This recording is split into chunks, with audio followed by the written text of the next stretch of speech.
Hi friends, అందరికీ నమస్కారం. అందరు బాగున్నారా? నేనైతే చాలా బాగున్నాను.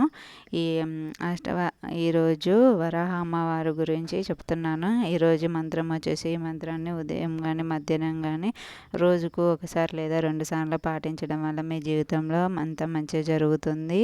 అనుకున్న పనులన్నీ సక్సెస్ అవుతాయి. ఆ మంత్రాన్ని రోజుకు ఒకసారి కానీ లేదా 2 సార్లు కానీ పాటించండి. మీకు ఏ టైంలో కుదిరితే ఆ టైంలో ఈ మంత్రాన్ని జపించండి. ఈ మంత్రాన్ని జపించడం వల్ల ఐశ్వర్యాలు కలిసొస్తాయి. అనుకున్న పనులన్నీ సులువైన టైంలో జరుగుతాయి. మనకు ఎవరైనా మనీ ఇచ్చేవాళ్ళు ఉన్నా కానీ అవి రావాల్సిన మనీ అసలే రాకపోవడంతో ఉంటాయి కదండి. ఈ మంత్రాన్ని జపించండి. మీకు అనుకున్న టైంలో మీకు మనీ కూడా కలిసి వస్తుంది.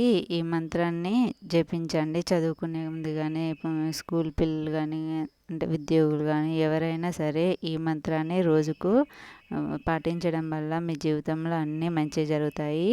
ఈ మంత్రం వచ్చేసి క్లీం శ్రీం క్లీం హ్రీం శ్రీం ఓం అష్టవరాహి నమః. క్లీం శ్రీం శ్రీం ఓం అష్టవరాహి నమః. క్లీం హ్రీం శ్రీం ఓం అష్టవరాహి నమః. క్లీం శ్రీం శ్రీం ఓం అష్టవరాహి నమః. క్లీం హ్రీం శ్రీం ఓం అష్టవరాహి నమః. క్లీం శ్రీం శ్రీం ఓం అష్టవరాహి నమః. క్లీం హ్రీం శ్రీం ఓం అష్టవరాహి నమః. క్లీం హ్రీం శ్రీం ఓం అష్టవరాహి నమః.